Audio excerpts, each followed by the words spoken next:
2025 में सभी नगर निकायों के एक राज्य एक चुनाव के तहत चुनाव कराने का राज्य सरकार का मानस है और हम इस दिशा में कदम बढ़ा रहे हैं। जनवरी 26 में खत्म होना है।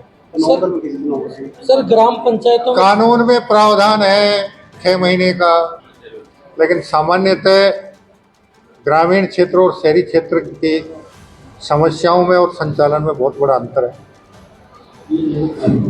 और अब जिस प्रकार की हम नगर निकायों की सीमा वृद्धि, सीमा विस्तार और वार्डों का पुनर्गठन निष्पक्ष रूप से हो, उसमें कोई राजनीतिक दखलंदाजी नहीं है, इसलिए हमने प्रशासनिक अधिकारियों को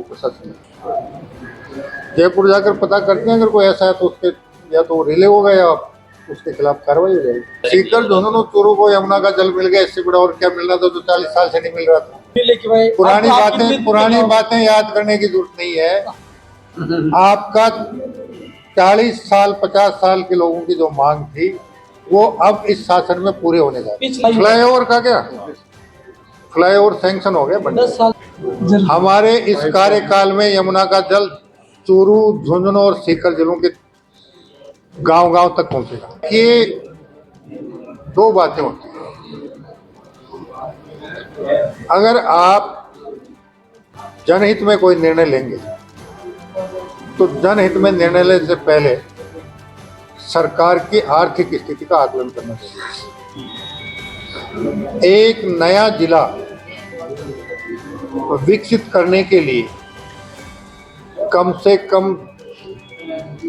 2 से 3 हजार करोड़ रुपए की आवश्यकता पड़ती है। अब राज्य की आर्थिक स्थिति कैसी है, प्रशासनिक स्थिति कैसी थी, कहाँ आवश्यकता थी, कहाँ नहीं थी। कोई भी जिले हों, तहसील हों, इनके विस्तार से काम नहीं चलता। अगर आपको सुधार करना है तो प्रशासनिक सुधार कीजिए, जनता को त्वरित गति से न्याय मिले, इस दिशा में बढ़िए। जब राजस्थान बना तब कितने जिले थे? अब लोग कहते हैं कि जिले बढ़ने से तेजी से विकास होता है, तो तेजी से विकास तो तब होगा जब आपके पास, राज्य के पास आर्थिक संसाधन। अगर आर्थिक संसाधन नहीं होंगे तो जिले आप 1000 बना दो, कहां से कर लोगे विकास? विकास के लिए आर्थिक संसाधन जरूरी है और आर्थिक संसाधन के लिए बेहतर वित्तीय प्रबंधन जरूरी है और बेहतर वित्तीय प्रबंधन के लिए बेहतर प्रशासनिक प्रबंधन जरूरी है और बेहतर प्रशासनिक प्रबंधन के लिए बेहतर राजनीतिक प्रबंधन जरूरी है। बिल्कुल वो सही कह रहे हैं, क्योंकि विचारों ने अपने घोषणा पत्र तक में घोषित किया था कि अगर उनकी पार्टी की सरकार बनी तो हरियाणा से एक बूंद पानी यमुना का राजस्थान में नहीं ले जाएंगे। लेकिन मैं धन्यवाद देना चाहूंगा हरियाणा के उन सभी प्रबुद्ध जन किसानों को, प्रबुद्ध जन मतदाताओं को, जिन्होंने भारतीय जनता पार्टी के विरोधी दलों की उत्सुक मानसिकता को समझा और उनके मन में एक ही भाव रहा कि अगर राष्ट्र एक है और पूरा राष्ट्र विकसित होता है तो जो संसाधन अतिरिक्त रूप से बहकर समुद्र में जा रहा है, अगर वो राजस्थान चला जाएगा और वहां के नागरिकों को, हमारे किसान भाइयों को फायदा मिल जाएगा तो हमारा कुछ नहीं बिगड़ेगा, हमारे किसान भाइयों की खुशहाल होगी।